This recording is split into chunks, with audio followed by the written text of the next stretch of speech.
கடந்த 17 நாட்களாக பணி நிரந்தரம் உள்ளிட்ட பல்வேறு கோரிக்கைகளை முன்னிறுத்தி போராட்டத்தில் ஈடுபட்டு வந்த பகுதி நேர ஆசிரியர்கள் தங்களது போராட்டத்தை ஒத்திவைப்பதாக அறிவிப்பு ஒன்றை வெளியிட்டிருக்கின்றனர். இது தொடர்பான முக்கிய செய்தியை நாம் பார்த்து வருகிறோம்.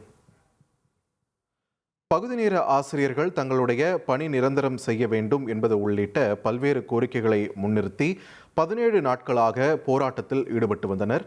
முதலமைச்சர் பள்ளி கல்வித்துறை அமைச்சர் அளித்த உறுதியின்படி தற்பொழுது இந்த போராட்டமானது தற்காலிகமாக நிறுத்தப்படுவதாக ஒத்திவைக்கப்படுவதாக பகுதி நேர ஆசிரியர்கள் சங்கம் தரப்பிலிருந்து தெரிவிக்கப்பட்டிருக்கிறது.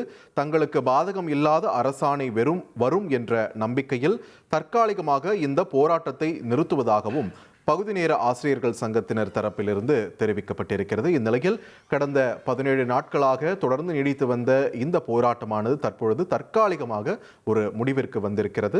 தங்களுடைய கோரிக்கைகள் நிறைவேற்றப்படும் என்ற ஒரு நம்பிக்கையோடு இந்த போராட்டத்தை ஒத்திவைப்பதாக பகுதி நேர ஆசிரியர் சங்கத்தினர் தெரிவித்திருக்கின்றனர். இது தொடர்பான முக்கிய செய்தியை நாம் பார்த்து வருகிறோம்.